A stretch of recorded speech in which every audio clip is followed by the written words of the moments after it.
तीन महामंत्र। ओम त्वमेव साक्षात् श्री महालक्ष्मी महासरस्वती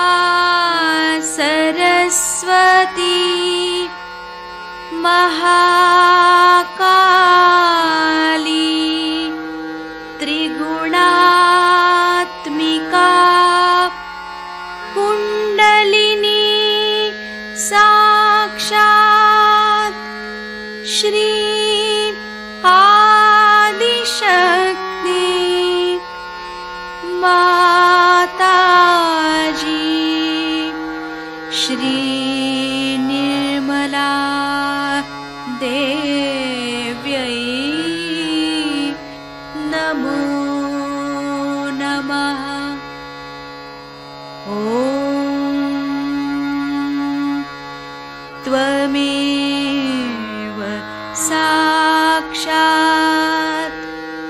श्री कल्की साक्षात् श्री आदिशक्ति माताजी श्री निर्मला देव्यै नमो नमः। ॐ त्वमेव साक्षात् श्री कल्की साक्षात् श्री सहस्रार स्वामिनी मोक्षप्रदायिनी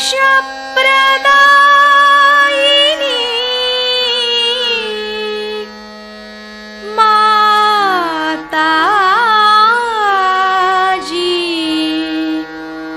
श्री निर्मला देव्यै नमो नमः। श्री गणेश मंत्र। ओम त्वमेव साक्षात् श्री गणेश साक्षात् श्री आदिशक्ति माताजी श्री निर्मला देव्यै नमो नमः।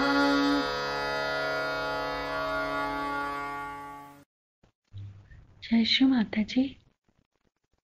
दोनों हाथ माँ के सामने, अपने हृदय में माँ की छवि को नमन करेंगे। परम पूजनीय श्री माता जी, हम सभी के हृदय में आइए, हम सभी के ध्यान में आइए।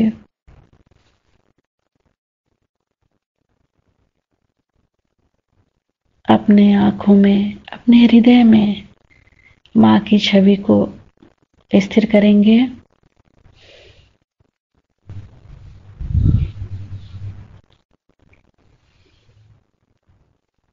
दोनों हाथों पे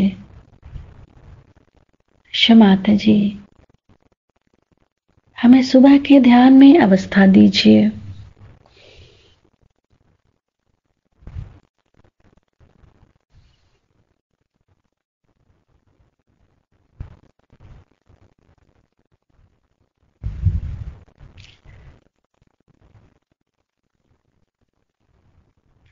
माता जी, जिन्होंने हमें परेशान किया है या जिन्होंने हमें तकलीफ दी है, हम उन सबको क्षमा करते हैं।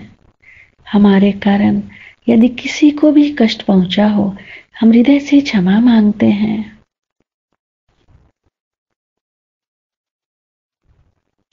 अपने हाथों पे माँ के प्रेम को अनुभव करेंगे।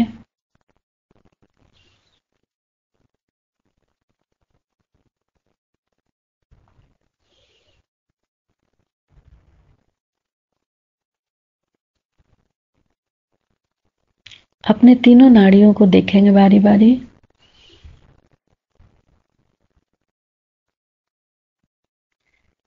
अपने चित्त को एड़ा नाड़ी पे नीचे से ऊपर। माता जी, आप ही तो श्री महाकाली हैं, आपको कोटि कोटि नमन। केवल एड़ा नाड़ी को नीचे से ऊपर देखते रहेंगे।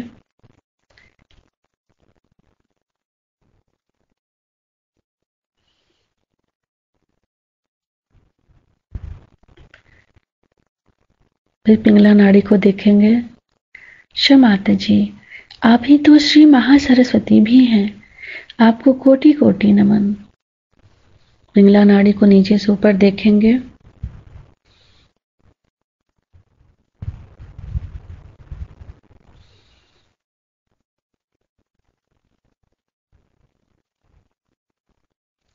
फिर से सुमना नाड़ी। माता जी, आप ही तो श्री महालक्ष्मी भी हैं, आपको कोटि कोटि नमन। माता जी, हमें पूर्ण संतुलन दीजिए।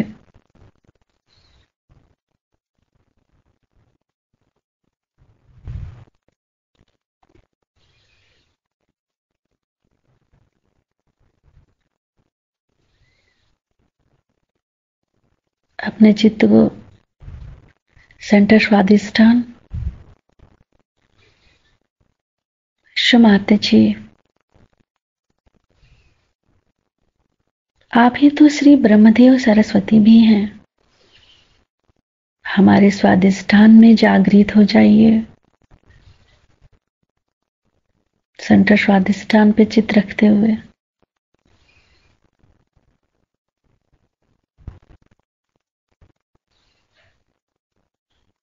सेंटर नाभि। माता जी, आप ही श्री लक्ष्मी और नारायण भी हैं, हमें समाधानी बनाइए। पूरा चित्त सेंटर नाभि।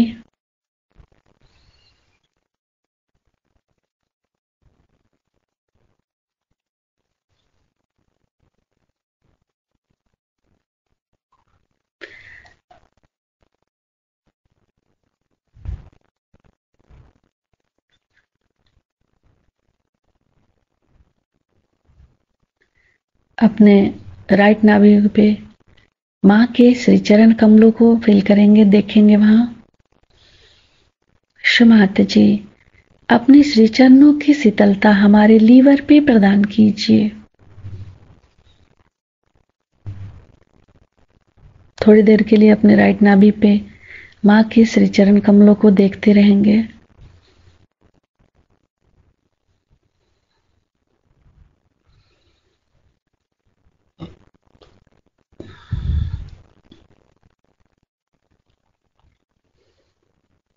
धीरे धीरे अपने संपूर्ण चित्त को फिर से सेंटर हृदय पे।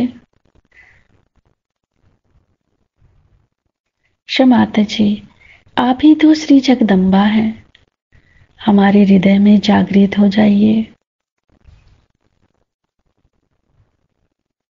माता जी, हमें सभी प्रकार के भयों से मुक्त कीजिए।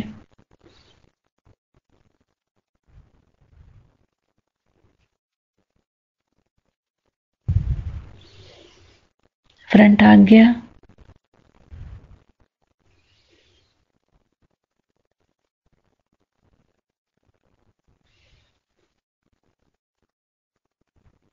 बैक आज्ञा। सिर के तालु भाग पर संपूर्ण चित्त।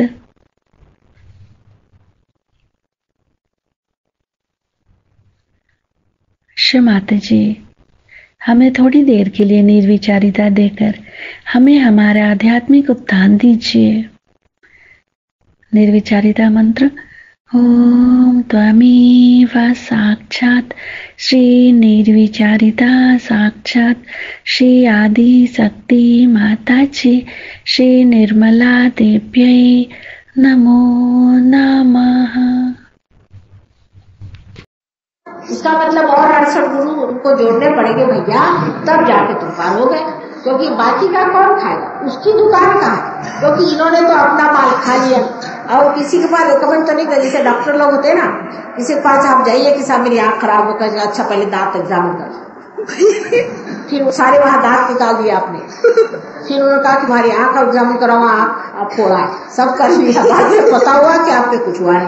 उसी तरह का इन लोगों का ये सब की आपस में साझेदारी है। उन्होंने कहा कि मैं इतना ही लेता हूँ, बाकी नहीं लेता हूँ, बाकी उस गुरु के पास। अब वो गुरु दूसरे घंटाल बैठे हैं, उन्होंने बाकी का जितना पैसा था वो निकाल लिया, पता हुआ रास्ते पे खड़े हुए, घर बिक गया, बीच से छूट गए, रास्ते पे खड़े हुए, बच्चे बेचारे भीख मांगे। जब हम अपनी अकल इस्तेमाल नहीं करते हैं तब ऐसे गुरुओं के पास जाते हैं। और इस तरह से सोच लेना कि कोई सा भी काम जो भगवान के नाम पे होता हो, भगवान का काम है, बड़ी गलत। जैसे आज ही हमें एक देवी जी वहां मिली, तो उन्होंने कहा कि हमारे गुरु पहुंचे हुए पुरुष थे, उसमें शक नहीं, लेकिन यहाँ बैठकर ये घंटा बजा रही है कि हम तो गुरु के शरण में हैं, हम तो गुरु के शरण में। तो मैंने कहा कि फिर तो कल आप तो मैं पार हो गया। तो अच्छा, अपना ही सर्टिफिकेट, अपना ही सब कुछ, कैसे पार हो गए बेटा? तो गुरु के शरण में चली गई तो मैं पार हो गई। मैंने कहा ऐसे तो मेरे भी शरण में आने से नहीं हो सकता, अब मैं तो जिंदा बैठी हूँ, तुम्हारे तो गुरु मर गए, लेकिन तुम माँ हम तुम्हारे शरण हैं और हमें पार करा। थोड़ी तुम्हारी भी पूंजी लगती है और कुंडलिनी का जागरण लगता है, पार होने का काम है। जब तक आप पार नहीं हुए तब तक सिर्फ माँ तेरे शरण हम आए, उसमें काम बनने वाला बेटी। मैं साफ साफ बात बता, पार होना चाहिए। जब तक आप पार नहीं है तब तक सब बातें बकवास और बेकार है कि मैं तुम्हारे शरण में आया हूँ और ये है। अरे ये तो सब आपने अपनी तरफ से कर दिया, मैं शरण में आया, लेकिन मुझे शरण में आना पड़ा ना, काम तो मुझको करने का है, मेरे हाथ से काम होना चाहिए। जब तक मेरे हाथ से काम नहीं बनेगा तब तक तो बेकार ही चीज हो गई। और ये सारा मैं बता देती हूँ कि जो पार नहीं है वो पार नहीं है, जो पार है उसको पार है। उसमें कोई झूठा सर्टिफिकेट तो किसी को कोई दे नहीं सकता। चाहे आप मेरे से लड़ाई करो, झगड़ा करो, कुछ करो, मैं क्या करूँ? नहीं हुए तो नहीं है, हुए तो हुआ है। सीधा हिसाब इसका होता है कि मेहनत हम कर सकते हैं लेकिन पार हम नहीं कर सकते। कोशिश हम कर सकते हैं, क्या हम ले सकते हैं, सब कर सकते हैं, पर पार आपको होना होगा। जैसे कि हम खाना बना सकते हैं, बढ़िया खाना बना सकते हैं, लेकिन आपके अंदर जीभ ही नहीं हो तो हम खिलाएंगे और आप समझेगा। आपकी जीभ जो है जागरूक होनी चाहिए, जो समझे कि माने क्या बनाए।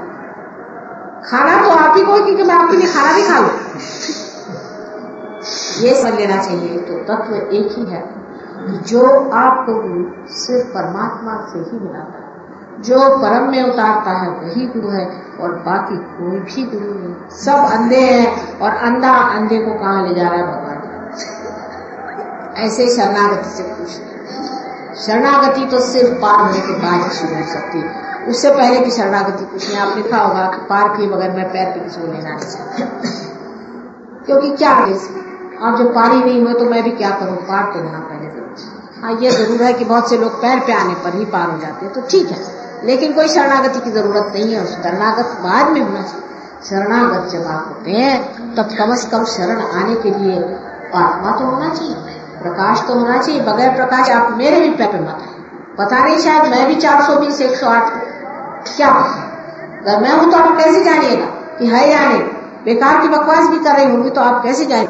कभी भी आप जब तक पार नहीं होते आप मेरे पैर पे होते हैं। और इसीलिए मना किया गया था कि किसी के सामने बंदगी नहीं करना चाहिए। बंदगी उसी के सामने करना चाहिए जो परमात्मा से आपको मिला।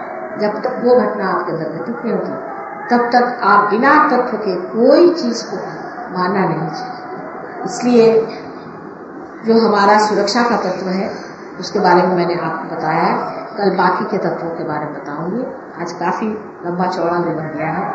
और मुझे एक बात बड़ी खुशी हुई, क्योंकि सबने कल कहा था कि कल सिनेमा है तो कोई नहीं आएगा माँ प्रोग्राम में, और मेरे पिताजी बेचारे लंदन जा रहे थे, उनको ऐसे ही छोड़ के मैं चली आई, एयरपोर्ट भी नहीं गई। मैंने कहा नहीं जाना चाहिए, हो सकता है कोई लोग तो आएंगे ही, और इसलिए मैं आई। और मुझे बड़ी खुशी हुई कि आप लोग अपना सिनेमा छोड़ करके भी यहाँ आए। इसका मतलब आपने तत्व को ज्यादा महत्व, और इसीलिए मैं बहुत आज खुश हूँ। महात्मा की कृपा से आप सब आज पार हो जाइए तो कल बड़ा मजा रहेगा। और कल सबको लेके यहाँ आइए, which will they would like to have, but I've seen that we had one girl from England. Her name was Felicity, and she came here. I was speaking only in Hindi or Marathi, and she was getting good vibrations all the time, and the vibrations were all right. When she went back to England, she lost all her vibrations. So, because I was speaking in English.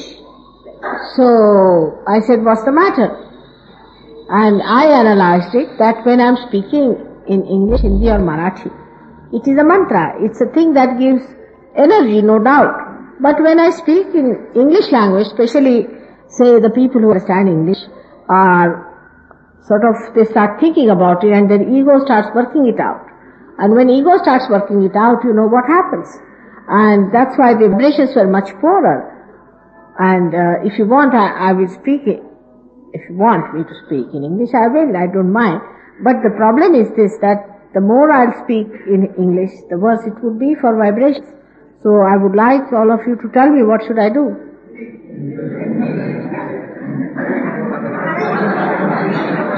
Because Indians don't go into thought processes, you see. When I speak in Hindi, they don't go into thought processes so much. If one or two might go, but it's not a common thing. But Western people always must put everything into thought process. The machinery, you see, already working it out.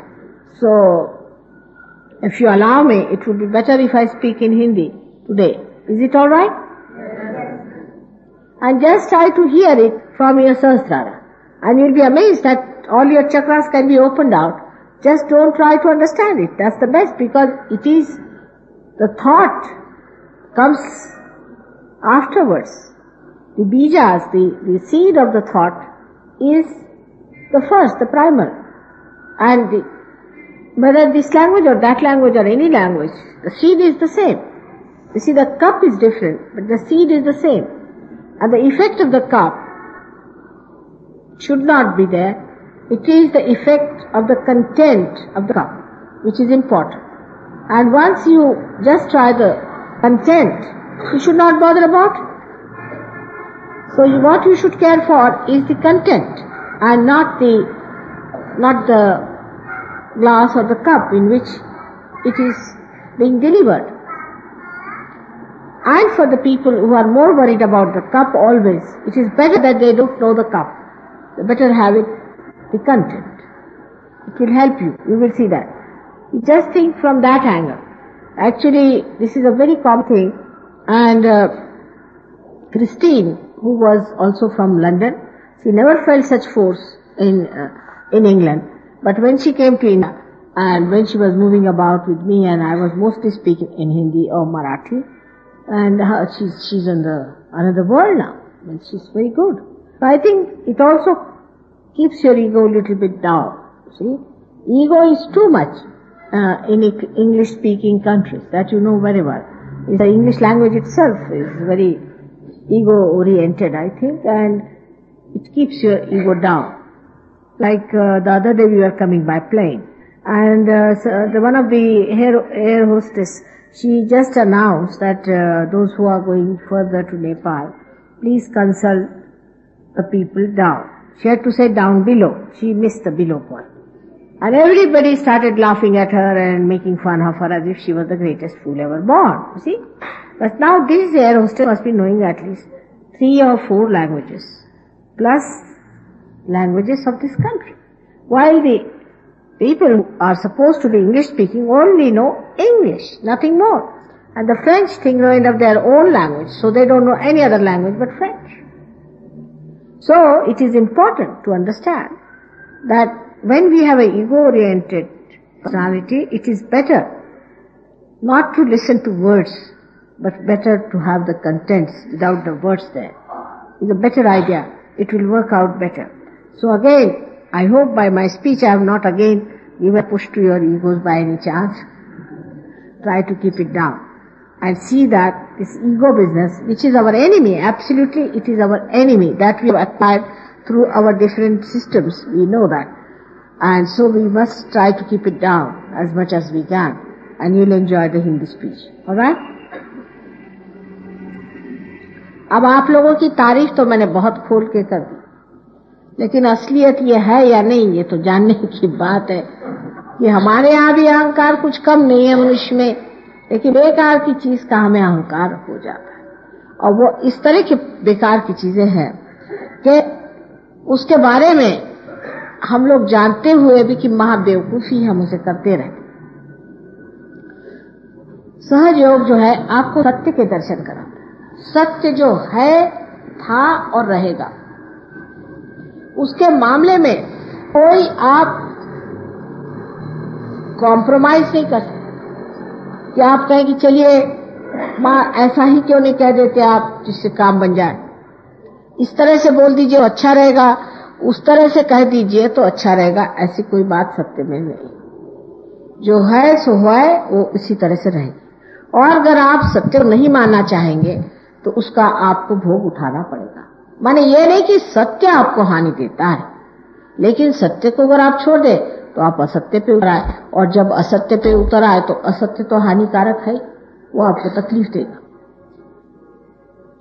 ऐसा भी हुआ है कि बहुत से लोग सहयोग में आए, बहुत कुछ ऊंचे उठ गए, बड़ा उन्हें लाभ हुआ, बहुत कुछ पा लिया, बहुतों को पार किया, उसके बाद उन्होंने सहयोग छोड़ दिया। उसके बाद आपने साल बाद आए कि माँ मुझे तो बीमारी हो गई, अब मैं क्या करूं। ऐसे भी बहुत से लोग होते। तो कहले अब देखो सहयोग ने हमें सजा दे दी। सहयोग ने आपको सजा नहीं दी, लेकिन अगर आप किसी की छत्र छाया में बैठे हैं और उसे छोड़कर आप बाहर जाएं और आप पर अगर बरसात आ जाए तो क्या आप कहिएगा कि इस छत्र छाया ने आपको तकलीफ दे दी? आपने अपनी छत्र छाया मिटा दी और आप बाहर चले गए। पर सहयोग में रहने से ये जो छत्र छाया है ये आप पे अगर छाई हुई है तो ये वास्तव में आपके ऊपर उपकार है कि आपका उस छत्र छाया पे उपकार है? ये तो उस छत्र छाया का उपकार है, परम उपकार है कि उसने आपको पाया और अपने अंतर्गत रखा और आपकी छोटी छोटी बात का भी ख्याल।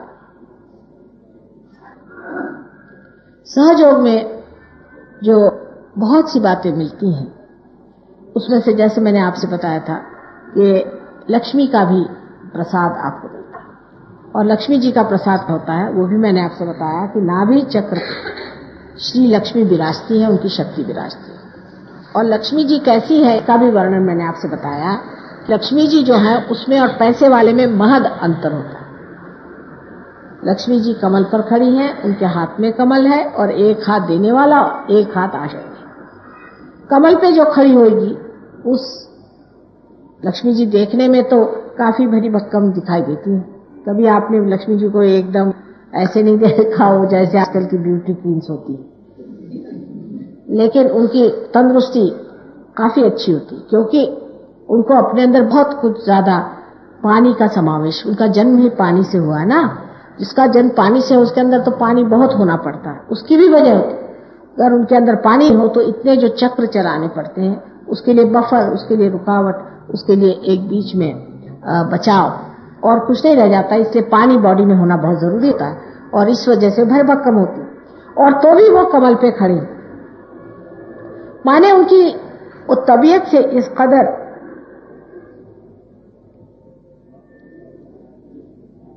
शब्द नहीं हिंदी में, पर जिसे कहना चाहिए कि इस कदर वो सजी हुई हैं या तबीयत से इस कदर वो सधी हुई हैं कि पूरा बैलेंस करके भी, और उनका कोई वजन ही नहीं वो डालती कमल पे, कोई उनका वजन नहीं डालती, यानी अपना बोझा वो किसी पे नहीं डालती। आप देख लीजिए लोग कितना बोझा दूसरों पे डालते। अब जैसे कोई मेहमान आ गए तो आते साथ हमारे खासकर सहयोगी लोग भी कभी कभी ऐसा काम करते। ये खासियत हिंदुस्तानी सहयोगियों की भी होती है। जैसे कि आप कहीं से आए, अब दिल्ली में आ गए कोई सहयोगी, तो वो पहले कहेंगे कि साहब यहाँ कुछ आराम नहीं हमें मिल रहा, और यहाँ पे हमें खाने को ठीक नहीं मिल रहा है, यहाँ पे ये इंतजाम ठीक नहीं है, वो इंतजाम ठीक नहीं है। जैसे अपने घर में तो ये लोग बिल्कुल आलीशान बगीचों पे ही रहते हैं, यहाँ आते ही साथ सबको पता हो जाता है कि साहब यहाँ ये चीज ठीक नहीं है, यहाँ फलानी चीज अच्छी नहीं है। कोई अगर बम्बई आया तो उनका भी यही है। मतलब आप एक कांटा बन के रहते, हर जगह आप फूल जैसे नहीं रहते, आप कांटे की तरह रहते। कि हर आदमी को आप चुपते रहते हैं। हर जगह हर एक को महसूस होना चाहिए कि आप आए हुए हैं, आप कोई विशेष चीज है, आपको कोई ना कोई विशेष चीज होनी चाहिए। इस तरह से हम लोग अपना जीवन जो है वो सोचते हैं कि हमने बड़ा अपना महत्वपूर्ण कर दिया, और जिस आदमी के ज्यादा रुपया होगा वो उतना ही ज्यादा नखरे करता है। जितना आदमी गरीब होगा अपने देश में उतने उसके नखरे कम होंगे, लेकिन जितना आदमी रईस हो जाएगा उतना उसके नखरे ज्यादा होंगे। और लक्ष्मी जी के कोई नखरे बिचारी के, वो तो कमल पे अपनी खड़ी हुई और पूरी समय खड़ी रहती, कभी ये भी नहीं कहती कि मैं थक गई भाई थोड़ी देर को लेटी जाओ। पूरी समय वो कमल पे अपने शरीर को संभाले हुए, इतने बड़े शरीर को संभाले हुए खड़ी रहती है, बिल्कुल हल्की सी, किसी को महसूस नहीं होता है। ये लक्ष्मीपति की निशानी। जिस आदमी में वास्तविक लक्ष्मी है उसका कहीं भी बोझा नहीं लगता है। ऐसा आदमी जहां भी रहता है उसका सुगंध, उसका सौरभ सब दूर फैलता है, लेकिन उसकी कोई भी चीज महसूस नहीं होती। कहीं भी वो आपको ये नहीं जताता है कि आप पैसे वाले हैं या आप नहीं हैं, या उसके पास ज्यादा पैसा है या आपके पास इस चीज की कमी है। वो तो इस तरह से रहता है कि किसी को पता ही नहीं चले कि कैसे आए और कैसे गए। वो इस तरह से जीवन बिताता है जैसे किसी को पता ही नहीं चलता। लेकिन अधिकतर पैसे वाले तो पहले डींग बजाते घूमेंगे कि साहब मैं बड़ा पैसे वाला हूं, कुछ नहीं तो अजीब तरह के हॉर्न लेकर के रस्म बजाते चलेंगे, जिससे वो मुड़ मुड़ के देखे कि कौन गधा चला जा रहा है। हर चीज का शो होना चाहिए, हर चीज की आर्टिफिशियलिटी होनी चाहिए। एक एक तमाशा ला कर देता है अपने नाम से क्योंकि वो पैसे वाला। ये लक्ष्मी जी की बात नहीं। लक्ष्मी जी बहुत ही ज्यादा एकदम ऐसी तरीके से रहती, संभली हुई, सदी हुई कि किसी को पता ही नहीं चलता।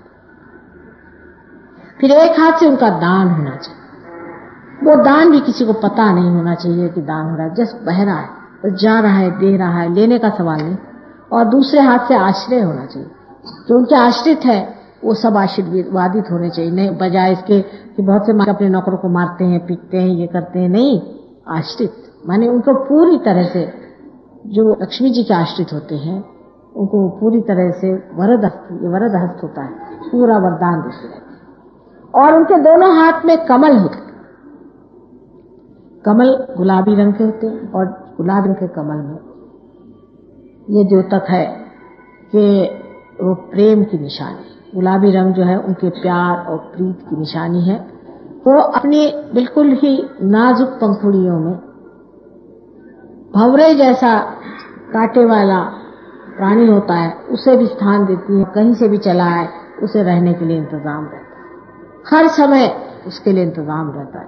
ऐसा आज तक मैंने कोई पैसा वाला नहीं देखा कि उनके दरवाजे कोई भी चला तो कहे अच्छा भाई तुम्हें कोई जगह नहीं, आओ मेरे यहाँ सो जाओ। वो तो 4-4 दरबान ला के रखेगा कि कोई अच्छा भी भला आदमी हो तो उसको पीछ के निकाल के भगा दे। इस प्रकार हमारे अंदर जो लक्ष्मी जी का तत्व है वो हमारे नाभि चक्र में है, जिसके बारे में मैंने आपसे बताया।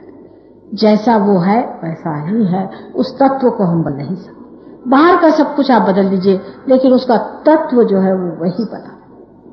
तत्व न बदल सकते हैं, ना ही उसको आप इसी तरह से कोई उपदेश दे सकते हैं, और ना ही उससे कोई आप झगड़ा कर सकते। जो तत्व है वो तत्व ही बना है।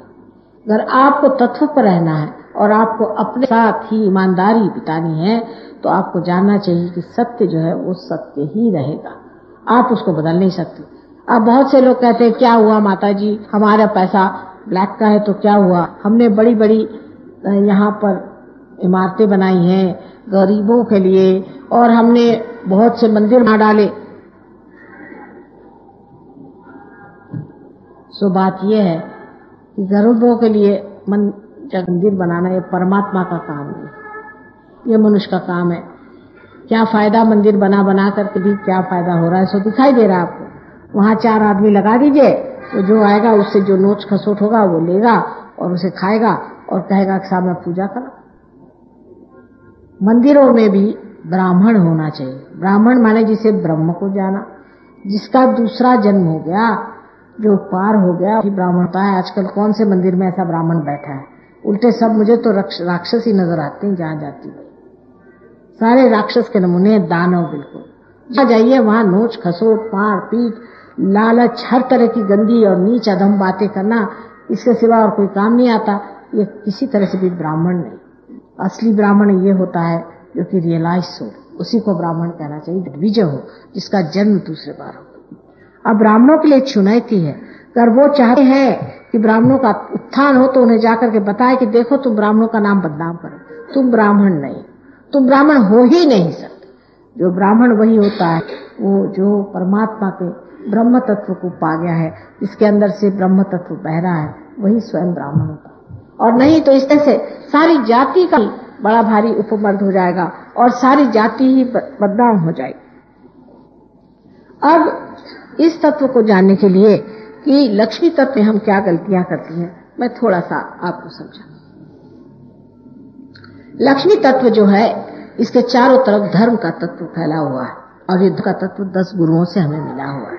10 माने ये कि अभी तक ऐसा कहेंगे कि जो मुख्य 10 गुरु हो गए, लेकिन इसका ये मतलब नहीं है कि ये जो मुख्य 10 गुरु हो गए हैं यही हुआ और कोई हुआ नहीं। लेकिन हम मुख्य 10 गुरुओं को सहयोग में मानते हैं, जिनकी शुरुआत आप सोचें तो आदिनाथ से लेकर और उसके बाद सोक्रेटिस और लाओ त्से, जनक राजा, नानक, मोहम्मद साहब, ऐसे अनेक 10 लोग जो हैं।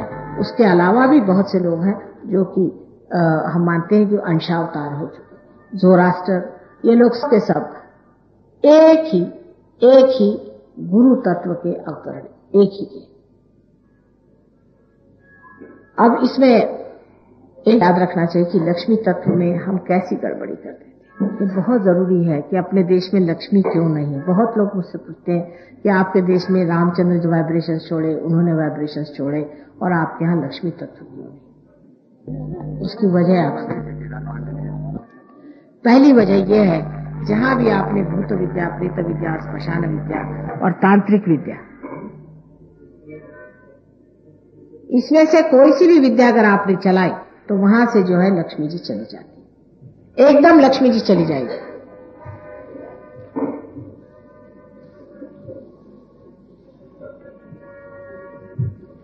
आप अगर कोई सी भी विद्या चलाएं, तंत्र विद्या चलाएं, यानी कोई सी भी भूत विद्या, प्रेत विद्या, श्मशान विद्या आदि, ये कोई सी भी विद्या अगर आप चलाएं तो आपकी जो लक्ष्मी की शक्ति वो खत्म हो जाए। जैसे आपसे बताया, हमारे यहाँ एक साहब आते थे उनकी दुकान और उनकी दुकान बिल्कुल नहीं चलती थी। तो मैंने कहा अच्छा आप अपनी पत्नी को लेके आइए। जब उनकी वो पत्नी को लेके आए तो देखा कि साहब उनकी गृह लक्ष्मी जी जो थी वो बिल्कुल भूतनी बनी हुई थी, के अंदर इतने गंदे विचार चल रहे थे। मैंने उनसे पूछा भाई तुम किसके पास जाती हो, कोई तांत्रिक के पास जाती? नहीं, कहले तांत्रिक तो नहीं, लेकिन हमारे गुरु है वो। मैंने कहा अच्छा तुम्हारे गुरु क्या करते हैं? और जब उन्होंने बताया कि वो हमसे क्या क्या करवाते, मैंने कहा बाबा रे बाबा ये तो पक्का तांत्रिक है। और इसीलिए औरत फंस गई। फिर वो निकाले पीपर पर के उन पे जो चढ़ाए थे वो।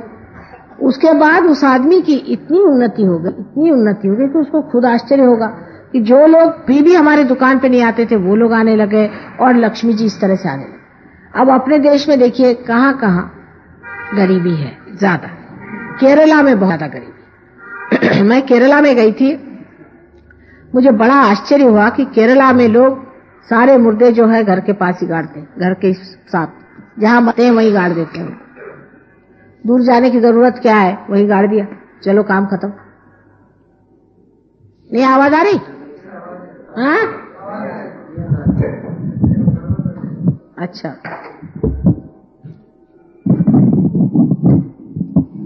अब जो आवाज है, अब उनकी प्रेत विद्या और श्मशान विद्या में और इस तरह के मुद्रा में कोई अंतर नहीं। माने यह कि जो आदमी मर जाता है उसको ठीक से दफना देना चाहिए, या वैसे किसी भी आदमी को दफनाने की कोई जरूरत नहीं। हाँ अगर कोई साधु हो जाए, या साधु माने ये नहीं कि जो उपास करता है और इधर उधर कपड़े पहन के गेरुए घूमता है, वो नहीं। जो पार हो जाए, जो आदमी पार है, जो संत हो गया, जो पार हो गया, उसको जलाया नहीं जाता अपने देश, उसको कभी भी नहीं जलाया जाता, उसको समाधि कहते हैं। उन्हीं की समाधि हो सकती है। यहाँ तो अरे गहरे सबकी जहां देखिए वही समाधियां खड़ी हुई।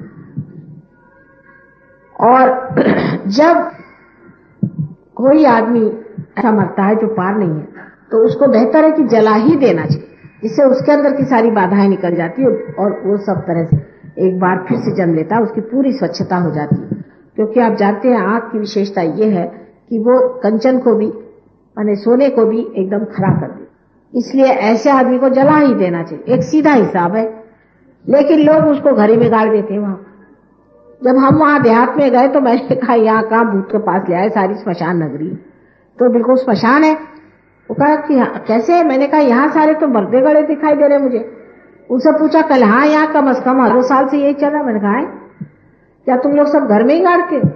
तो पता ये हुआ कि एक बार इन्होंने शंकराचार्य, आदि शंकराचार्य, वो भी शिष्य तत्व, बहुत बड़ी चीज है वो, उनको मना किया था कि आप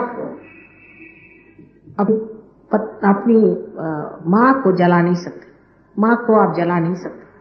तो उन्होंने केले के पत्तों से, केले के पेड़ से अपनी माँ को जला दिया। तब उन्होंने शाप दिया था कि तुम लोगों को भी कोई चीज जलाने को नहीं मिलेगी और तुम लोग अपने घर में ही गाड़ना पड़ेगा। लेकिन वो शाप बड़ा महंगा गया, क्योंकि ये लोग वाकई घर में गाड़ने लगे हैं उस शाप की वजह से। और वहां पर इस कदर स्मशान भूमि है कि वहां गरीबी जाना मुश्किल है। हालांकि वहां जाकर के काफी हमने मेहनत करी इस बात को लेकर के और लोगों को समझाया कि भाई यहाँ मत गाड़ो, बाहर गाड़ा करो और यहाँ की गरीबी नहीं सकती। दूसरी चीज ये है कि जहां पर मनुष्य आलस्य की ओर मुड़ता है वहां गरीबी आ जाती। आलसी लोग, माने सबसे ज्यादा आलसी लोग इस देश में बंगाल में, उनसे आलसी आपको कहीं नहीं। मैं पहले सोचती कि लखनऊ के लोग सबसे आलसी। जब मेरा ससुराल लखनऊ में है, मैंने देखा कि इनका सूरज ही 11 बजे उगता है, तो इनका क्या होने वाला। मैं 4 बजे उठने वाली, मैं महाराष्ट्र की हूँ। महाराष्ट्र में बेचारे पत्थर से खाना निकालते हैं, उनको सारा मेहनत पत्थर से करनी पड़ती है, तो वहां तो 4 बजे उठ करके बेचारे मेहनत करते हैं। यूपी के लोगों को मैंने देखा कि बहुत ही आलसी लोग हैं, महा आलसी। लेकिन जब मैं बंगाल गई तो मैंने कहा इनका सानी कहीं नहीं मिलेगा। अब लंदन गई तो लंदन में मैं सोचती हूँ कि सबसे महा आलसी इंग्लिश लोग, ये तो बड़े ही आलसी होते हैं। अब हिंदी में बोल रहे हैं तो बताने में कोई हर्ज नहीं।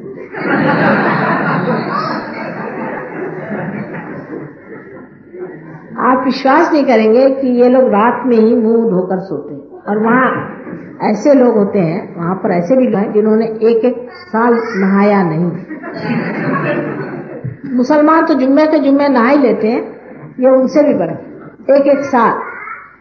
और वहां पर सवेरे अगर आपने किसी को उठा दिया 9-10 बजे के करीब, अगर आपने किसी को उठा दिया तो आपसे बढ़ के पापी, दुष्ट, राक्षस कोई, यानी इससे बढ़ के वहां कोई पाप ही नहीं है कि आप किसी आदमी को सवेरे जगा दीजिए।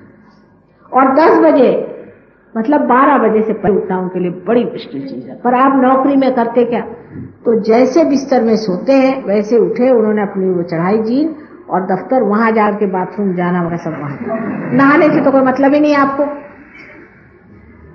और ब्रश भी करने की जरूरत है, रात में कर दिया काम खत्म।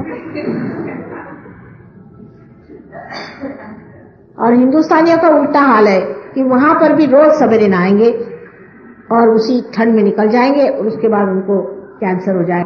और अगर उनसे कहा भाई रात में नहाया करो और सवेरे ब्रश कर लिया करो, माता जी आप ऐसा कह रहे हैं। मैंने कहा हाँ भाई मैं तो ऐसा ही कह रही हूँ और ऐसा ही करूँ। तो कहले आपका क्या? मैं तो कहीं बाहर थोड़ी जाती हूँ, मैं तो घर में रहती हूँ, तो मुझे मेरी बात और है और मेरे कुछ थोड़ी होने वाला है। लेकिन तुम लोगों के लिए ठीक है कि जैसे ही यहाँ पर इतनी ठंडक है, या तो सवेरे उठ के 4 बजे नहा लिया करो और फिर ठंडे पानी से नहा लिया करो और उसके बाद तुम बाहर जाए। वैसे भी गर्म पानी से नहाकर बाहर जाना बहुत गलत चीज है, चाहे यहाँ हो चाहे कहीं। उसके बाद हमेशा ठंडे पानी से नहा लेना चाहिए। गर्म पानी से नहाने के बाद भी हमेशा ठंडे पानी से नहाते रहिए तो आपको जुकाम सर्दी कभी नहीं होती। अब एक ये छोटी सी बात है, लेकिन वो भी उन लोग करना बड़ा मुश्किल है, इतने आलसी होते हैं और हमेशा थके रहते हैं। अब ये जनाबे लोग यहाँ पर आए हुए, दिन भर पड़े रहेंगे, दिन भर सोते हैं और दिन भर खाते हैं, और अगर पूछे शाम को तो हम थक गए। क्या भाई किया क्या आपने? ये तो सो के थक जाते, तो जागने से इनका क्या हाल होगा, भगवान जागे। लेकिन अपने देश में आलस्य भी बड़ी कमाल की चीज, और आलस्य खोजने के तरीके, लेबर सेविंग डिवाइसेस जो है वो भी 25 बंगालियों से जाके पूछे। बंगाली लोगों का ये हाल है कि अगर आपको 12 बजे तक कोई चीज खरीदनी है तो खरीद लीजिए, 12 बजे से 3 बजे तक सब दुकानें बंद, और आप दुकान पर ताला लगा हुआ है और अंदर से खर्राटे सुनाई देंगे। और वो 5 बजे तक भी बहुत सी दुकानें नहीं खुलती, यानी 12 बजे से लेकर 5 बजे तक कोई दुकान नहीं खुलती। वहां काफी दुकानें ऐसी जो खुलती ही नहीं है, 12 बजे तक आप चाहे कुछ भी खरीद। और दूसरी बात यह है कि वो इतने आलस्य में लपटे हुए हैं कि वो इसलिए समझते ही नहीं है कि और भी कोई दुनिया है, क्योंकि जब आपके पास टाइम ही कम होगा तो आप दूसरों को क्या देखेंगे, आप लोगों को क्या समझेंगे, क्या दूसरों से क्या सीख सकते हैं। उनको ये मालूम ही नहीं कि और भी कोई दुनिया है, उनके लिए बस हम सब कुछ हो गए। बंगाल जैसा महादेश जिसमें इतने महान काम हो गए हैं, देवी जी ने साक्षात वहां कितने कार्य करे हुए हैं, लेकिन आज तांत्रिकों के आहार में बिल्कुल तांत्रिक चारों तरफ से वहां छा गए, ऐसे छाए हुए हैं कि क्योंकि आलसी लोगों को और कोई धंधा नहीं, जाकर के अपने मुकद्दर पूछे, भाई जब कुछ करने का नहीं तो आप हाथ दिखाएंगे कि बताओ क्या है। इस तरह से वहां तांत्रिक बहुत इकट्ठे हो गए, जो बताते रहते हैं कि तुम्हारे फलाना होएगा, तुम्हारा बाप मर जाएगा तो तुमको बहुत पैसा मिलने वाला है, और तुम्हारे एक्सीडेंट हो जाएगा तो तुमको बहुत रुपया मिलने वाला है। पर ऐसी लोगों के वहां से, और इस वजह से ऐसी जगह में कभी भी रुपया पैसा नहीं आ सकता। लक्ष्मी हमेशा जो है मेहनत कमाई जाती। लक्ष्मी जी संसार में आई थी तब आपको मालूम है कि सुर और असुर सब ने मिल करके मेहनत की, तब जाकर के लक्ष्मी जी संसार में पधारी। तो जो लोग मेहनत नहीं करते हैं उनके लिए अगर लक्ष्मी आ जाए तो वो बेकार जाते। जैसे कि कोई आदमी है, बड़ा रईस है, उसने अपने सब बच्चों के लिए रुपया इकट्ठा कर लिया, दान धर्म के नाम से तो एक पैसा देंगे नहीं, वहां नहीं, अपने बच्चों के लिए जवाहरात खरीदो, फलाना खरीदो, ये करो। जब बाप मर गए तो वो इसी पे लगे रहते हैं कि कम से कम पैसे में इनका दाह कम हो जाए, अच्छा ही है, और कहीं समुद्र में फेंक दो इनकी, ठीक है गए एक बार। फिर पैसा ले करके और हर तरह का ऐप, हर तरह की गंदगी में आ जाती, मुफ्त का पैसा। बगैर मेहनत के कोई भी चीज इंसान को जब मिलती है उसकी कदर नहीं रह जाती, और इसीलिए सहयोग की भी किसी को खास कदर नहीं रहती, खासकर हिंदुस्तान में, क्योंकि इनको मेहनत नहीं करनी पड़ती। बेचारों को वहां बाहर बहुत मेहनत करनी पड़ती है, इसलिए उनको कदर है। आप लोग चट से पा लेते हैं क्योंकि इस पुण्य भूमि में पैदा हुए हैं। आपकी माँ बहुत बहुत आप पर मेहरबान है, माने मैं नहीं, ये आपकी भारत भूमि, तो आप उसके सहारे और बहुत कुछ पा लेते हैं, और उसके बाद उसकी आपको कदर नहीं। ये बात बिल्कुल सही है। अपने यूपी के लोग क्यों इतने आलसी हो, उसकी वजह यह है कि यूपी में गंगा और जमुना इतना वरदान दिया है कि वहां की जमीन जो है इतनी अच्छी जमीन है, इतनी सुपीक जमीन है कि उस जमीन में आप सिर्फ बीज डाल दीजिए निकल आएगा। और इस वजह से वहां के लोग जरूरत से ज्यादा आलसी हो गए, क्योंकि मेहनत करने की कोई जरूरत नहीं। कुछ भी आप कहिए कि चलिए साहब जरा सा घूम आए, गए आमा यार बैठो अभी तो आए, सारा दिन उनका यही चलता रहेगा कि साहब आए लखनऊ, कहने लगे कि हमने कहा कि आपको पुणे नहीं जाना, आपकी बहन वहां, कल जाना तो है भाभी पर बड़ा मुश्किल। मैंने कहा क्या मुश्किल साहब, मैं आपको टिकट निकलवा दूंगी, आप चाहिए तो आपको में बिठवा दूंगी, और क्या चाहिए। कहे लेकिन लाख में ठंड लगी तो अब उठाइए और खोलिए बिस्तर और रजाई निकालिए, तवालत नहीं तो क्या। वहां के एक एक आलसियों के वर्णन है, हालांकि हमने भी बहुत देखे, लेकिन वर्णन है कि एक बार वहां पूछा गया कि भाई तुमसे जो सबसे ज्यादा आलसी हो एक कदम आ गया, बहुत से आलसियों को बिठाए, तो सब लोग आगे आ गए, एक पीछे रह गए। उन पूछा भाई आप क्यों नहीं आ गया, कि ये तवालत कौन करे कि आ गया है।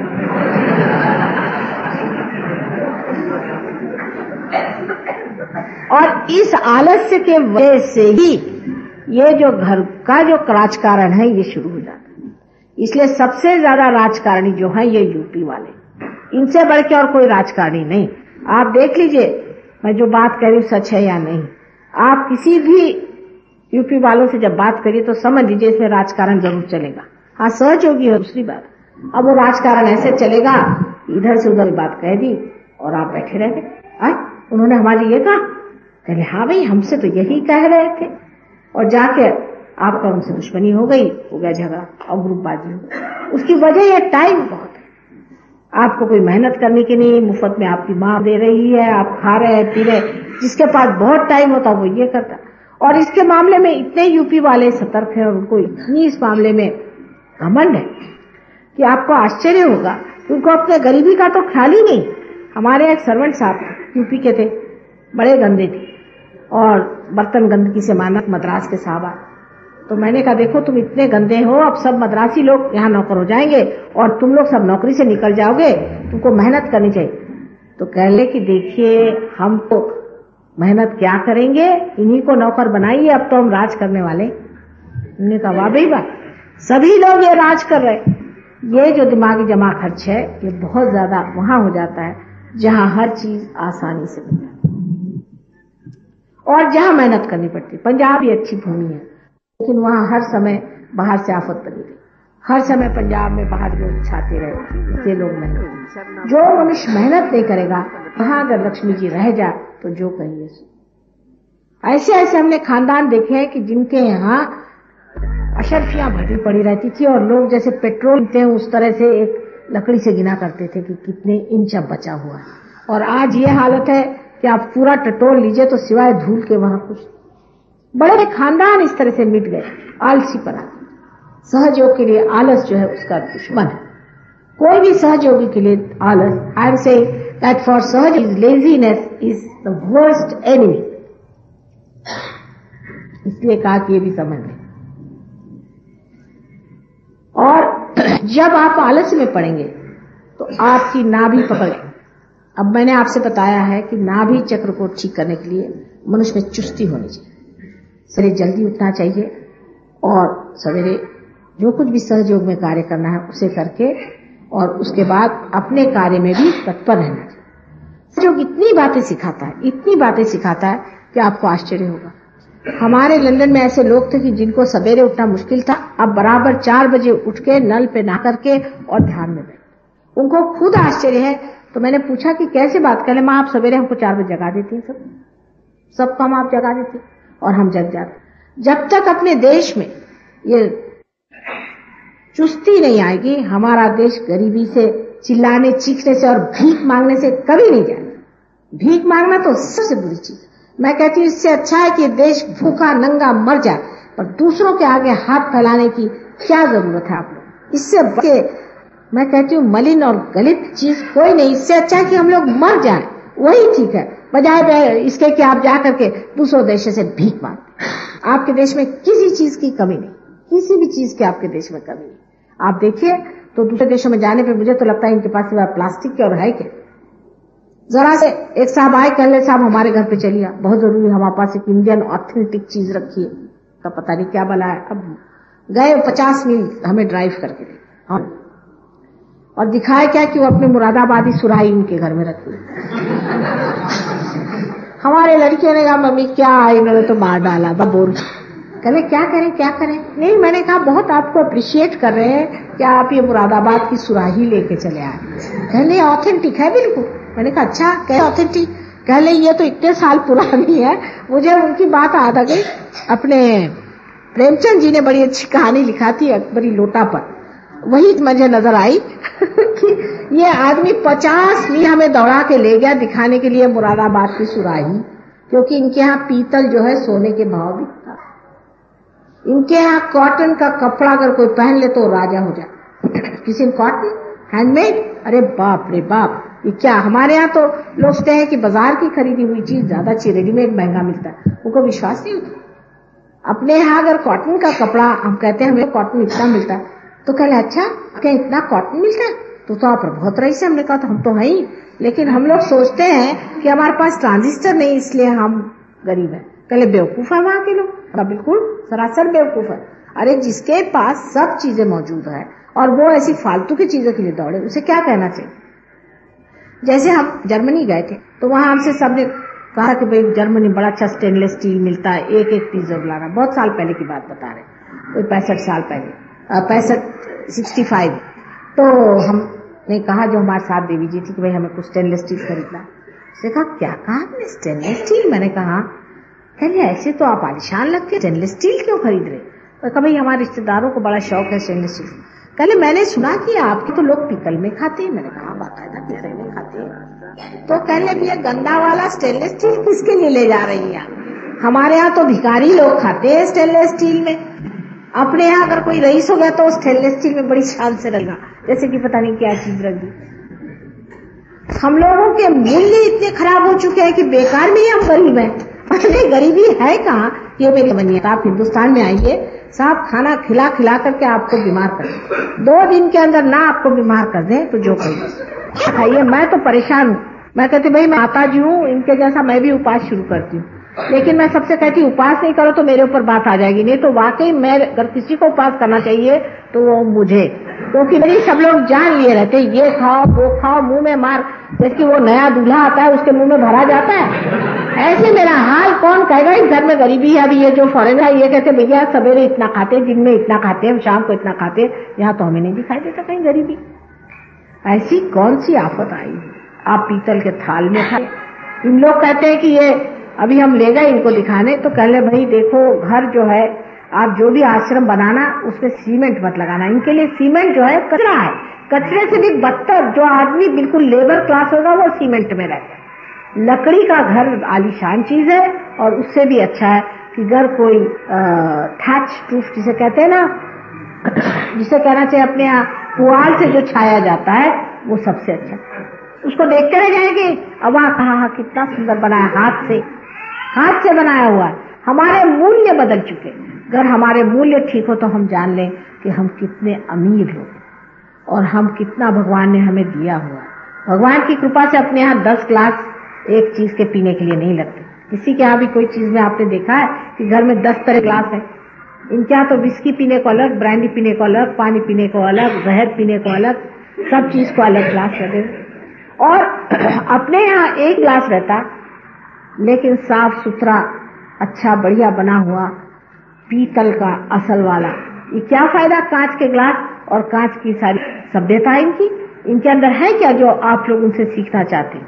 कोई भी चीज की हमारे पास कमी नहीं, लेकिन हम लोग अब इनके जैसे होने की कोशिश कर रहे हैं, इसलिए हम सोचते हैं हमारे पास कमी। आपस में बांट खाना नहीं आता है। आपस में लक्ष्मी का जो सत्य स्वरूप है कि सबको देना, लक्ष्मीपति है वो जब देना शुरू कर देंगे तभी उनके पास और आएगा। लक्ष्मीपति के तीसरे जनरेशन में अगर वो खत्म हो जाता है और उसके बाल बच्चों को सब कोसते हैं और चाहते हैं कि ये सब तरह से खत्म हो जाए, उनके यहाँ लिटिगेशन होता है और युद्ध होता है और उसके बाद में जो कुछ भी कायदा कानून में सब वकील पैसा खा जाते हैं, वो कोई लक्ष्मीपति नहीं हो सकता। या जो बाजारू औरतें ऐसे घरों को लूट लेती वो क्या लक्ष्मीपति होंगे? लक्ष्मीपति होता है कि उसकी लक्ष्मी को मजाल ले कि कोई हाथ लगा, उसे लक्ष्मीपति कहना चाहिए कि मजाल ले वो चीज कोई चोरी कर ले तो उसकी हालत खराब जाएगी, वो लक्ष्मीपति होता है। और वो लक्ष्मी तत्व इस देश में सबसे ज्यादा है, लेकिन हम लोग उसको भूल चुके हैं। हम लोग तो अब क्या हो गए हैं मेरी खुद समझ में नहीं, मैं खुद अजनबी हो गई हूँ इस देश में आकर। मेरी समझ में नहीं आता है कि जब परमात्मा का दिया सब कुछ है उसमें संतोष करना एक छोटी सी चीज हमारे अंदर नहीं। पंजाबी भाषा में हमेशा खैर खैर करते हैं ना, वो पता नहीं शायद अब वो शब्द चला गया हो, लेकिन पहले खैर जो भी है खैरियत से, साफ खैरियत से। इसे पूछे कैसे? खैरियत से। कोई मुंह लटका के ये तो नहीं कहता कि मर गया हूं। जब आप खैरियत से हैं अब इसका मतलब यह है कि दिल से कहिए कि मैं वाकई खैरियत हूं। समाधान, और समाधान जब हम में नहीं आएगा तब तक लक्ष्मी जी बरसेंगी नहीं, तब तक लक्ष्मी जी आप पर कोई भी तरह का आशीर्वाद नहीं आ सकता, क्योंकि उनका आशीर्वाद ही समाधान। और अगर आप में समाधान नहीं हो तो कितनी भी आपके ऊपर पैसों की बचाव हो, आप किसी काम के बिल्कुल बेकार है। तो और बहुत जरूरत है जिससे कि लक्ष्मी जी भागती हुई कंजूसी। हिंदुस्तानी जरा कम होते हैं कंजूस, ये लोग बहुत ही कंजूस होते हैं, बड़े ही कंजूस होते हैं, जितने पर्दे होते हैं इतने पैसे को चिपकते हैं, जितना पैसा ज्यादा आ जाएगा उतना आदमी कंजूस हो जाता है। तो कंजूसी से बच के रहना चाहिए। लक्ष्मी जी के तत्व में देना, दान दान दान। जो आदमी दान करता है वो आदमी लक्ष्मीपति है और उसके अंदर लक्ष्मी हमेशा विराजती है और खुश रहती, क्योंकि उनका स्वभाव। आज इसलिए लक्ष्मी जी के बारे में कहा, क्योंकि आज रैली को देख के मुझे कुछ लगा कि भाई देश के लोगों को कुछ बताना चाहिए। भाई क्या कर रहे हैं, ये सब करने से लक्ष्मी जी नहीं आएंगी। लक्ष्मी जी आएंगी सहयोग में पार होने से, अपने लक्ष्मी को जगा लेने से, जिससे सारी तरह की भूत बाधाएं संसार से चली। अब जो उसके ऊपर का चक्र जिसके बारे में मैंने कहा आपसे, सुरक्षा का चक्र जो है, जहाँ पर देवी साक्षात विराजती है और जो हमारे लिए शक्ति स्वरूप है। हिंदू धर्म में शक्ति ही की पुजारी है, हिंदू धर्म शक्ति का पुजारी। लेकिन हम तो नहीं देखते कि हिंदू लोग शक्ति को पूछते हैं, ये तो सिर्फ पैसे ही को पूछते हैं। मैंने तो आज तक देखा नहीं कि शक्ति को हिंदू लोग पूछते हैं। ऐसे पूछते होंगे जो लोग पूछते भी हैं मन में, तो वो पैसा ही चाहते हैं। यहाँ तक कि शक्ति के पास जाकर भी कहते हैं कि माँ हमें पैसा दो। शक्ति से भी जाकर यही मांगते हैं कि हमें पैसा दो। उनसे तो मांगना चाहिए कि हमें समर्थ बनाओ, सम अर्थ बनाओ, जो हम हैं उसी अर्थ के हमें बना दीजिए, ने हमें आत्मा स्वर बनाइए। ये अगर हम अपनी माँ से मांगे तो फिर दुनिया की कोई चीज मांगने की जरूरत नहीं है। आप अशक्त हैं, इसीलिए आप और चीजों के लिए दौड़ते हैं। जो आदमी समर्थ होता है उसको ठोकरों पे रखता है, वो बादशाह होता है, वो कोई चीज की परवाह नहीं करता। और इसलिए हमको चाहिए कि सहयोग में हम जागें और खड़े हो जाएं और ऐसे विशेष लोग बने जो दुनिया में एक ही तरह के हों, जिनमें ये सब फालतू की खुराफाते कि साहब किसी का पैसा मार लिया, किसी का घर नोच लिया, किसी को परेशान कर दिया, किसी को मर्डर कर दिया, इस तरह की जो दानव सेना तैयार हो रही है इस देश में, इसको खत्म करने के लिए बहुत जरूरी है कि सहयोग में आप लोग जागिए। फिर ऐसे लोग तैयार होंगे, ऐसे लोग तैयार होंगे कि दुनिया की कोई भी दानवी शक्ति उसको हटा दे और उसको नष्ट नहीं कर सके। यही हमारे देश का एक ही बचने का मार्ग है, और तो मुझे कोई मार्ग दिखाई नहीं। परिवर्तन होना चाहिए, और परिवर्तन होने के लिए कुंडलिनी का जागरण होना चाहिए। जब तक कुंडलिनी का जागरण नहीं होगा तब तक आप में परिवर्तन नहीं हो सकता। अब जो बहुत ही महत्वपूर्ण चक्र है जिसे विशुद्धि चक्र कहते हैं, वो आज सबका जरूरत से ज्यादा पकड़ा है, क्योंकि सब दूर बहुत धूल हो गई। और ये विशुद्धि चक्र पे श्री कृष्ण विराजमान है। ये श्री कृष्ण का स्थान है, ये पूर्णावतार है। इसलिए पूर्णावतार है कि इनके लिए संसार एक लीला, सब एक मजाक है। वो उस दशा में है जहाँ उनको कुछ भी बनावट करने की जरूरत नहीं है, कुछ भी कहने की जरूरत नहीं है, रोने धोने की जरूरत नहीं है, वो तो सब खेल कर रहे हैं। जब सहयोग में मनुष्य इस चक्र से ऊपर उठता है, उसमें भी ये शक्ति आ जाती है कि वो साक्षी होना शुरू हो जाता है। वो फिर ऐसी वैसी चीजें में उलझता ही, एक आनंद उसके अंदर हमें टपकते रहता है, और वो देखता है कि संसार का एक ड्रामा सा चल रहा है, ये तो सब मजाक चल रहा है और ये सब मिथ्या है। इस मिथ्या के पीछे लोग क्यों चल रहे हैं? ये चक्र हमारे अंदर बहुत ही जरूरी है। अब पहले मैं लोगों से कहती थी कि सिगरेट मत पिया करो। अब जब कैंसर की बीमारी आ गई तो लोग कह रहे कि हाँ भाई माँ तो कह रही थी कि सिगरेट पियो। अब सब लोग कह रहे कि इससे डेफिनेटली कैंसर होता है। कैंसर भी क्या है? कैंसर भी सुषुम्ना से हटना ही कैंसर। आप सुषुम्ना पथ पर अगर रहे तो आपको किसी भी बीमारी नहीं हो सकती, विशेषकर कैंसर नहीं हो सकती। पर अगर आप सुषुम्ना पथ से हट करके लेफ्ट को या राइट को किसी भी अतिशयता में चले जाएं तो आपको कैंसर हो सकता है।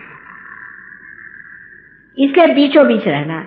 सहयोग में आने के बाद हजारों लोगों ने सिगरेट पीना एकदम से छोड़ा। उसी तरह से उनका गुरु तत्व ठीक हो गया, उन्होंने शराब वगैरह एकदम छोड़ा।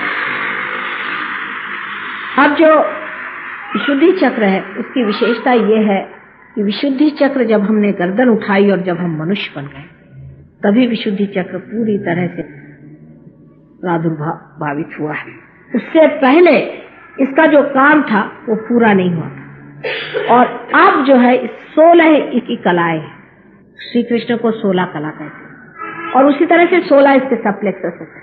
जिसका विशुद्धि चक्र सूट होगा, उसका मुख सुंदर होगा। उससे पहले इसका जो काम था वो पूरा नहीं हुआ और अब जो है 16 इसकी कलाएं, श्री कृष्ण को 16 कला कहते हैं और उसी तरह से 16 इसके सब प्लेक्सस है।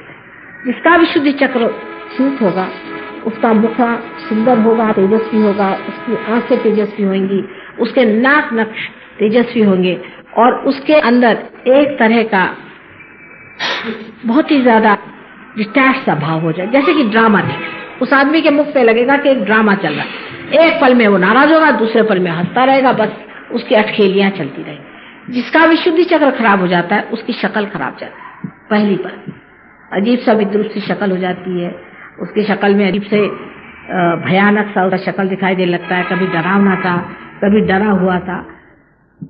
अब हम लोग इससे ड्यूटी क्या क्या करते हैं ना लोग, उसके लिए धंधे कोई करने की जरूरत नहीं। आप अपना विशुद्धि चक्र ठीक कर लीजिए, आपकी शक्ल दुरुस्त हो जाएगी, बहुत शक्ल दुरुस्त हो जाएगी।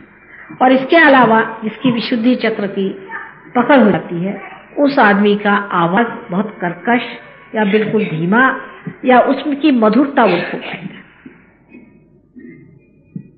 तीसरी चीज यह है कि हमारे अंदर विशुद्धि चक्र की जो लेफ्ट साइड है, जिसे कि हम कह सकते हैं कि जो हमारे लेफ्ट साइड में विराजती है वो विष्णु माया है, माने श्री कृष्ण की बहन जो विष्णु माया थी। अब जब हमारे भाई बहन के रिश्ते खराब हो जाते हैं किसी भी माने में, तो ये चक्र खराब हो जाता है। जब भाई बहनों की कदर नहीं करता, अपनी बहनों को सताता है, तब भी ये चक्र खराब हो जाता है। लेकिन जब संसार में हम हर औरत की ओर गंदी नजर से देखते हैं और हमारे अंदर ये विचार नहीं रह जाता है हमारी बहन है, तब ये चक्र बहुत ही बुरी तरह से खराब हो जाता है। और जब लेफ्ट विशुद्धि खराब हो जाती है तब आदमी को लगता है कि मैंने बड़ी गलती करी, अंदर से उसको लगते रहता है, वो एक तरह से गिल्टी आदमी हो जाता है। और कभी कभी ये गिल्ट इतना बढ़ जाता है कि उसके हाथ से अनेक पाप होने लग जाते हैं, गिल्ट कॉम्प्लेक्स उसके अंदर आ जाता है। इसलिए सहयोग में इसका मंत्र है, अंग्रेजी पे कहते हैं आई एम नॉट गिल्टी, और हिंदी में कहते हैं कि माँ हमने कोई गलती नहीं करी जो तुम साफ नहीं करो। राइट साइड की जो विशुद्धि है ये विट्ठल रपाई माने जबकि कृष्ण राज्य कर रहे थे तब की। जब हम अपने राज्य में विराजते हैं, माने हमारा राज्य परमात्मा का राज्य हो, और जब परमात्मा के राज्य में हम विराजे हुए और तब भी हम भिखारी जैसे बक करते हैं और लोगों से रुपया मांगते हैं और पैसा मांगते हैं और उनकी चापलूसी करते हैं और उनके सामने अपनी ये पेशानी झुकाते हैं, तब राइट विशुद्धि पकड़ जाती है। जो आदमी अपनी पेशानी अपनी किसी गरज के लिए दूसरों के सामने झुकाता है या किसी भी नीच आदमी के सामने इसलिए झुकाता है कि उसी को वो गुरु और कुछ मानता है, उसकी राइट विशुद्धि पकड़ जाती है। और राइट विशुद्धि पकड़ने के नाते बहुत तरह के कॉम्प्लिकेशन होते हैं, विशेष करके कैंसर की बीमारी इसमें हो सकती है। इसलिए जो लोग चापलूसी में आकर के इसके पैर छू रहे, उसके पैर छू रहे, उसके ये कर रहे करते हैं, जान लें कि आखिर आपको परमात्मा के सिवा और किसी के सामने अपना सर नहीं झुकाना, और किसी के सामने सर झुकाने की जरूरत भी क्या है और दे भी क्या सकता है। बहुत से लोग हमें कहते हैं कि वो संत साल से उनके हमने झुका है, अधिकतर तो ढोंगी और भोंदू ही लोग हैं, नहीं तो 420 या दानव या राक्षसी है। अच्छा अगर ये नहीं हुए, समझ लीजिए एक साधु संत है, वो भी पार है, समझ तो भी है तो इंसान, भगवान तो नहीं, अवतार तो नहीं है। जब तक कोई अवतार नहीं हो तो उसके साथ झुकाने की क्या जरूरत है। तुम भी कल हो सकते हो पार और तुम भी कल संत हो सकते, लेकिन जो अवतार है उसके सामने सर झुकाना दूसरी बात है, तब सारे चक्र खुलते हैं। सिर्फ अवतार के सामने ही सर झुकाना चाहिए, वो दूसरी बात है कि अपने माँ बाप है उनके सामने सर झुकाओ, वो एक रोजमर्रा के एक व्यवहार है। उसकी बात दूसरी, माँ बाप के झुका लिए, शादी में गए तो सबके पैर छू लिए, बड़ों के पैर छू लिए, ये बात दूसरी की। एक बार वो कर लिया हो गया वो तो सम्मत, लेकिन हर बार जिसको देखिए कोई चले आ रहे हैं महाशय जी वो उधर से और कहा कि साहब ये तो मिनिस्टर साहब के यहाँ बिल्कुल उनके चमचे हैं, चले ये 4 चमचे उनके पीछे और पैर उन्हें।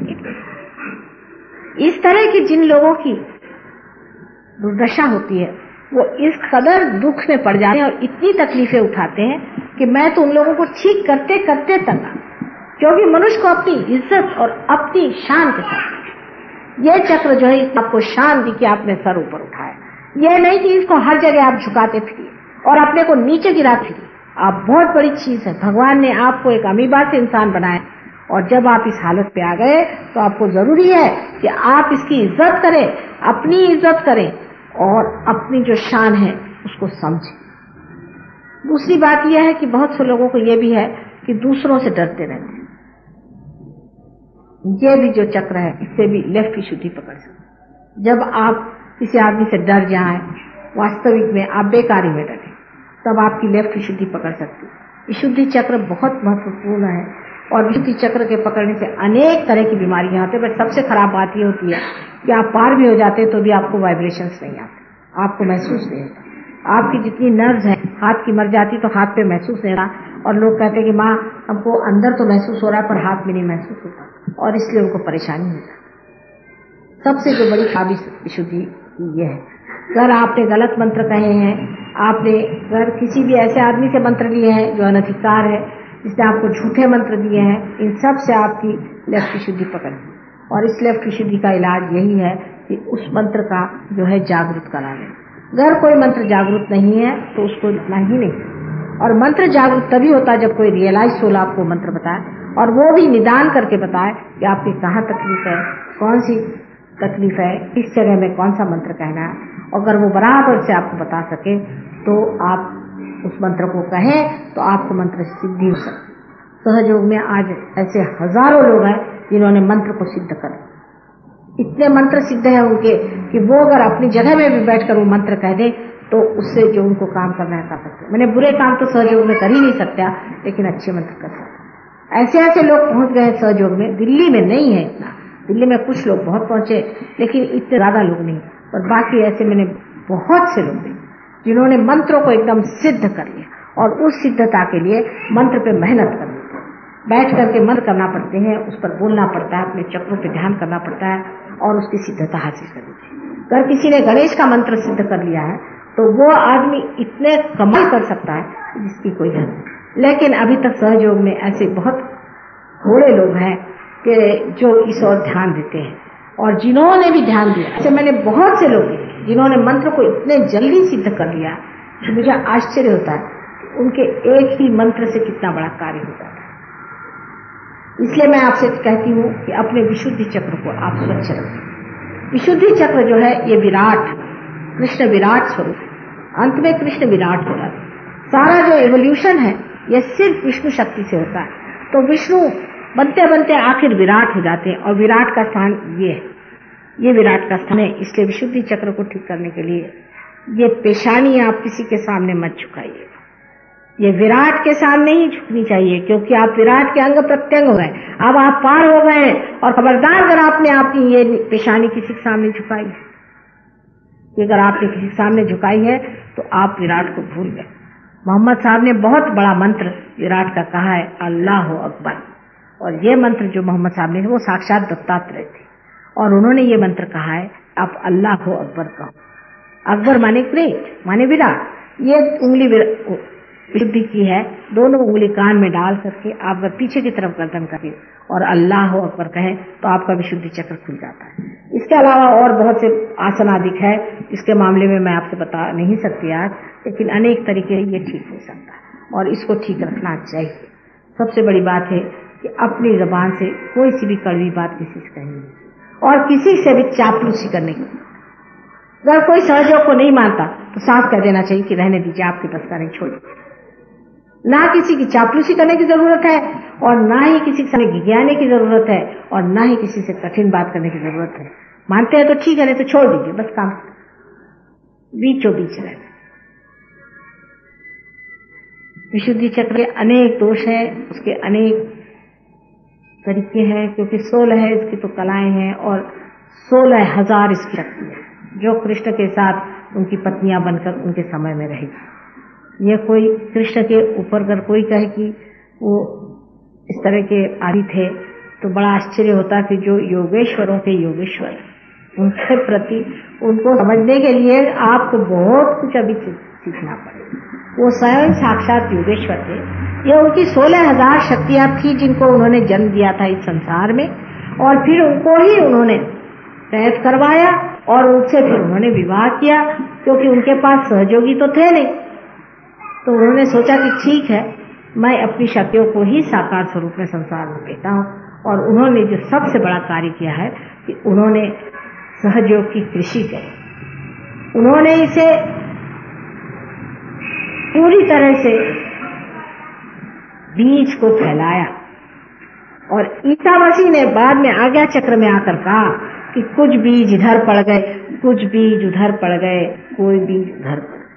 जब ईसा मसीह अपने बाप की बात करते हैं तो वो दूसरा तीसरा कोई नहीं है, वो कृष्ण ही है। कृष्ण ही उनके पिता। जब भी ईसा मसीह की उंगलियां देखे तो ये 2 उंगलियां, ये उंगली विष्णु की है और ये कृष्ण की उंगली है। हमेशा उन्होंने अपने बाप की बात की। इसके लिए आप अगर पढ़ते हो तो देवी भागवत पढ़े, जिसमें महाविष्णु का वर्णन है जो राधा जी का पुत्र बनाया हुआ था। और बिल्कुल वही चीज ईसा मसीह, उनके 2 हिस्से थे, एक हिस्सा श्री गणेश और एक ईसा मसीह। आगे चल करके एकादश रुद्र में यही जो बड़ी भारी शक्ति है, ये ओम की शक्ति है, इसीलिए वो मरे नहीं, उनका रिजरेक्शन हो गया। ये साक्षात प्रणव था जो कि संसार में आया और इस संसार से उठ के चला। यह साक्षात गणेश था जो इस संसार में आया और इसीलिए उसको कोई चीज मार नहीं सकी। ये एक ही अवतार ऐसा परमात्मा ने भेजा था कि जो साक्षात सिर्फ प्रणव मात्र था। इनका क्रूस पे चढ़ाना जो है वो इसलिए हुआ था कि आज्ञा चक्र को उन्हें खोलना पड़ा। आज्ञा चक्र को जब मनुष्य ने अपनी बेवकूफी से उनको क्रॉस पे चढ़ा दिया तो मानो जैसे कि उन्होंने सबके लिए अपने को उस आज्ञा चक्र से निकाली।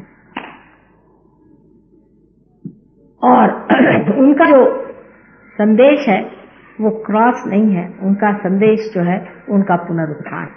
उन्होंने उसमें से पुनरुत्थान करके दिखाया, उन्होंने मर करके जी कर दिखाया।